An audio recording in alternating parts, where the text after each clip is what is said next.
for joining us again on Alberta Impact. I'm your host, Bryce Lambert. 2019 brought a lot of uncertainty and speculation on what Alberta's future is going to look like from the perspective of economy and sustainability.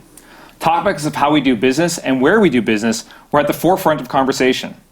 As we carry into 2020, a mission to change that narrative has become a focus, and more organizations and individuals are stepping up to prove that Alberta is not only of value on a nation scale, but also on a world stage for future technologies, economy, and prosperity. Today we have the Alberta Enterprise Group, a business advocacy organization started in 2007, who has directed their focus to advancing policy, pushing outreach and advocacy, developing networks, and providing mentorship. Please welcome their president, John Liston. John, thanks for joining us. Thanks for having me. I appreciate it. Absolutely, for sure. So give us a little bit of a backstory on how the Alberta Enterprise Group came to be and where you guys saw a need in 2007. It goes back to a gentleman by the name of Cal Nickel. Cal was at that time one of the senior driving forces behind the Oilers. They had 20-some owners in an ownership group, and Cal was the governor. But he was also a very prominent businessman in Edmonton. And he gathered 100 business people, some very significant players in the community at the time. And they were doing some work in a variety of different areas, but ultimately identified that there was a need for business to have advocacy representing it. Quietly and slowly, business has moved from being deified, where when I grew up, if somebody owned a business, we held them in very high regards.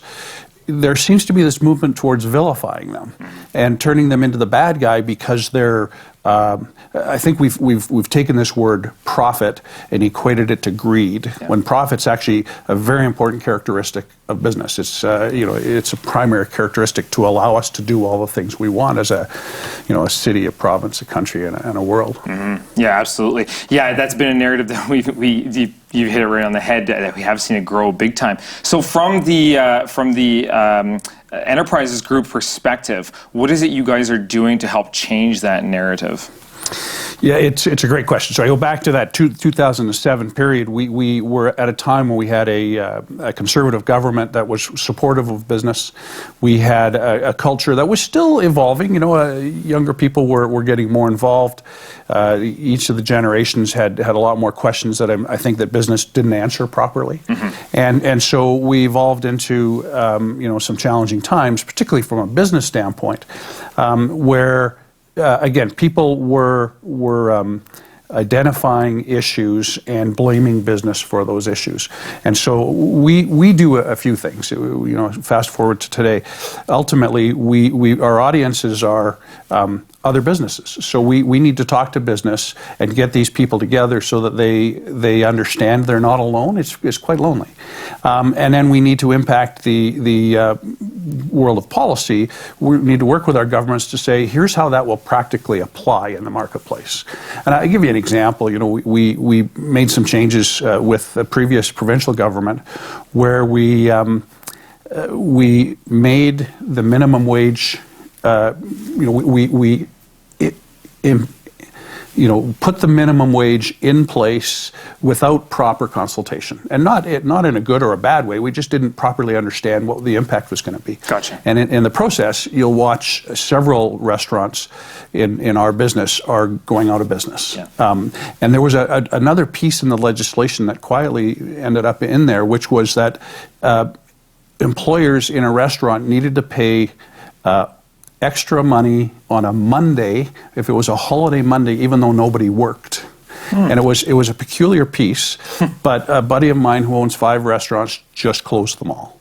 And we're hearing of, I think Red Robin just closed their restaurants, and a variety of these things. And so there's real impact to policy, mm-hmm. and sometimes it's unintended consequences. I don't think anybody said, hey, let's put these policies in place so that we can bury people. Mm-hmm. But what they did was they put them in place thinking that they were protecting the employee, mm-hmm. and in the process, all the employees lost their jobs. Mm-hmm. And so those are the consequences that business probably can see, that governments at sometimes can't see. They don't understand the practical application of this. Gotcha.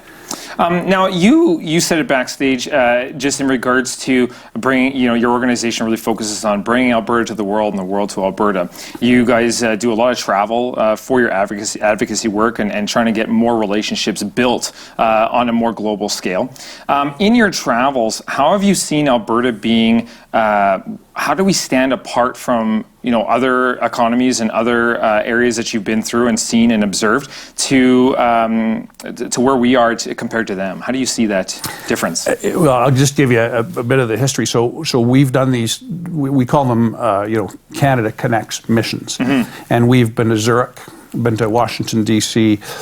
We've done Vancouver and into British Columbia, and then one into Quebec. So we every second year we take a trip. The last one we took was down to Nevada. There were 65 business people, and we went down and met with the governor of Nevada, Governor Sandoval.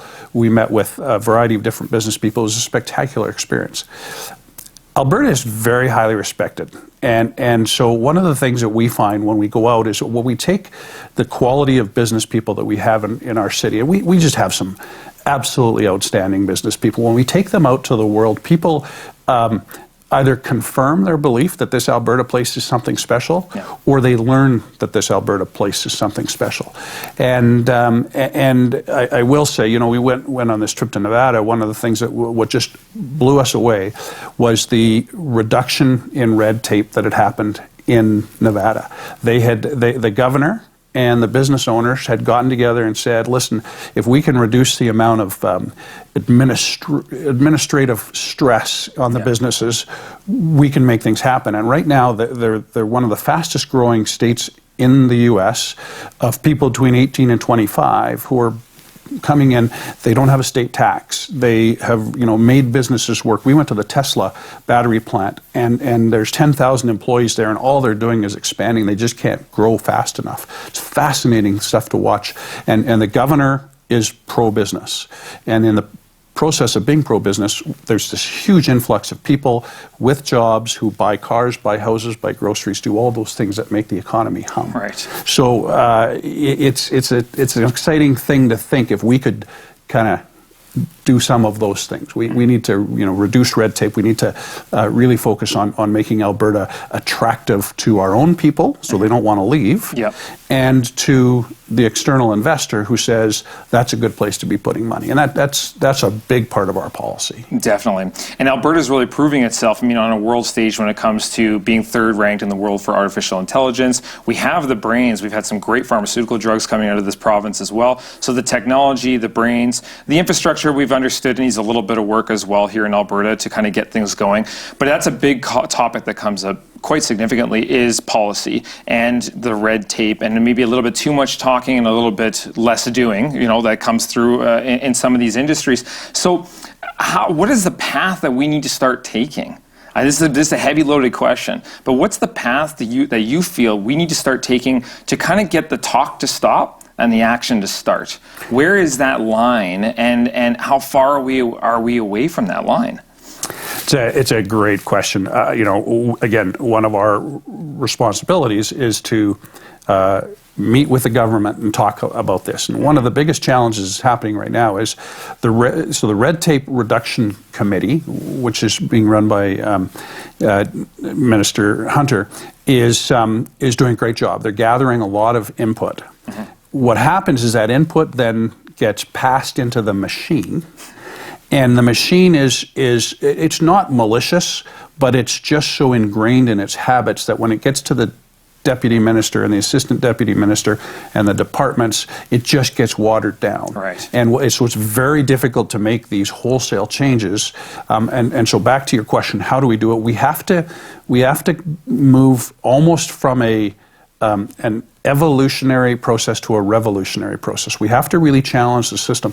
And I watched a TED Talk yesterday from a lady from Estonia, and they have totally digitized their government. so that everything is tied to an identity card, and you pay your taxes online, you do everything. It is fascinating what they've done. That is cool. And they got the chance to do that because they broke, and I don't understand the history of Estonia that well, but they broke away from a Soviet regime, and they were allowed to kind of hit restart, which is one of the biggest challenges we all have, is our historic computer systems and our historic thinking. But they were allowed to hit restart, and they said, why don't we build this thing under these key questions? So it's a fascinating study, and I think that's where we have to get, back to AI and all these things. We have to really challenge our thinking in terms of what government's supposed to do and not supposed to do. If you really study free enterprise, government is limited in what it's supposed to be involved in. It's supposed to let free enterprise work. And one of the challenges is it wants to protect its people. And in the process of wanting to protect its people, it gets so caught up in trying to make everything right. Entrepreneurs, and that's who our members are, they don't eliminate risk, they mitigate risk. Risk is always there. As soon as you get in your car on the road, you're at risk. So we have to learn that what we need to do is mitigate risk to the best of our abilities, but our job's not to eliminate it. And sometimes I think government thinks that if there's 10 particular things we need to check the boxes on, if they get 9 out of 10, they say no because the 10th one wasn't perfect. And it's like, perfect doesn't exist. The rest of us have to figure out how to do this thing with mitigation of risks. So. Yeah, we talk about that with a couple of other guests in regards to, like you said, that risk mitigation. So we had with the autonomous vehicle programs that were coming into Alberta, and people were testing that. People were up in arms. They're like, well, did it fail? Like, we're spending all this money. And it's kind of like, well, but we're writing the policy on this. Like, we're creating what this is going to look like in the future. And if you don't take those first steps, how do you get there? Like, if Thomas Edison didn't, plug that thing into the wall, and with the risk of his head blowing off, who knows, we would not have light bulbs today. We might not have electricity today. So it's interesting to put that into perspective on where we were and how that has changed.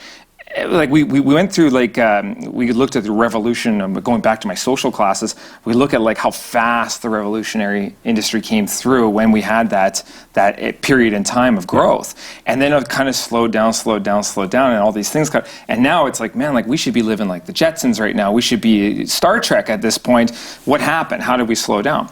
I don't want to get into too much of the history of where we've kind of strayed. What I'd like to talk about is where we need to be for diversification going into the future. We talk about what governments, are trying to kind of get their fingers in there, and what they should be doing and shouldn't be doing, what they allow and what they don't allow, and if that's really their place to do so, as opposed to where the entrepreneurs on the ground level understands the risk mitigation because they're living it day to day. So they should kind of have a little bit more say in this needs to go through, or it doesn't, right?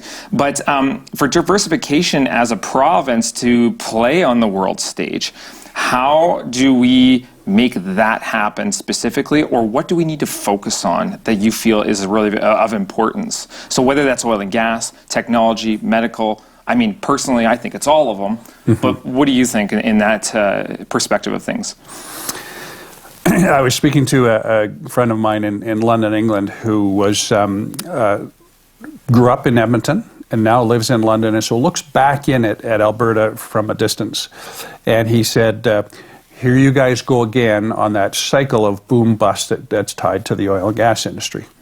And so I do think that we have to, we have to find the balance between investing in the future. You talk about AI, you talk about blockchain. Kalea Carrington and the incredible work that she's doing with the blockchain group. There's just so much great stuff out there that has huge potential for us.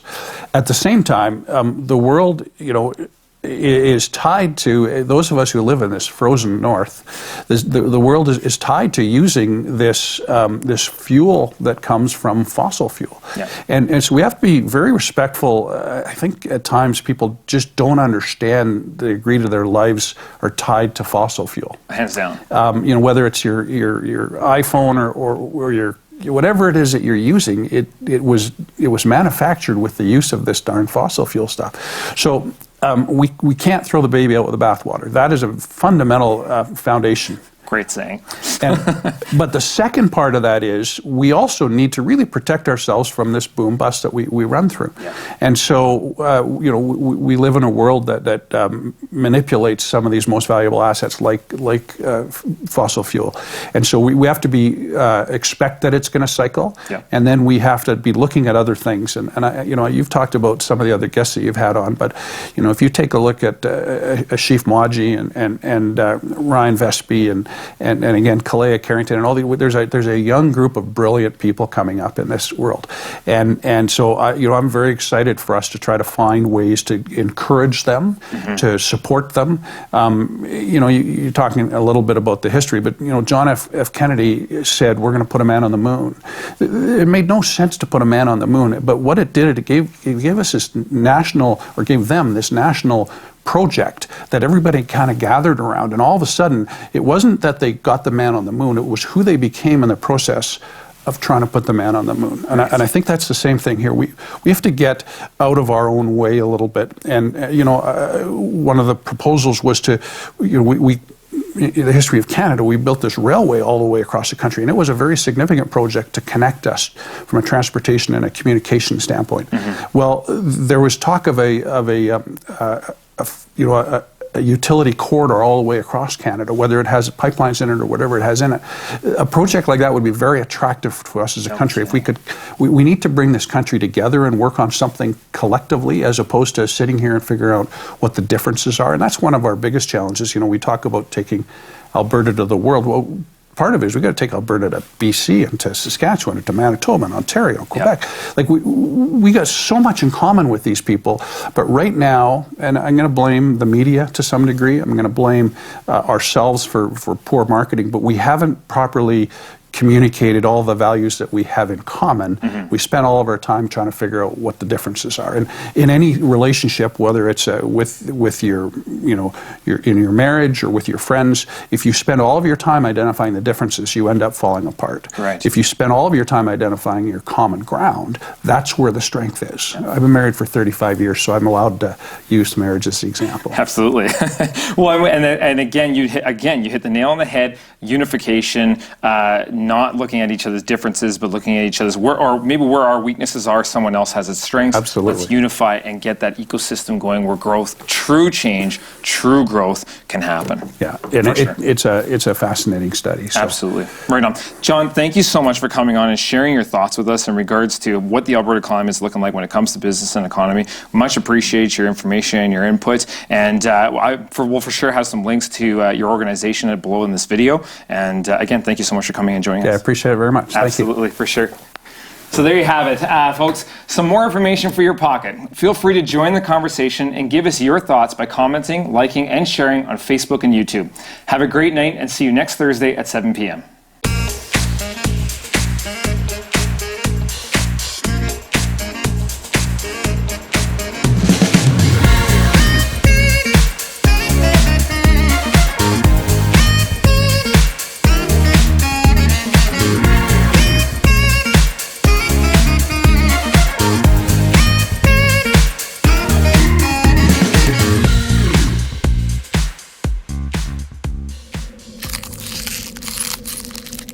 What that's called.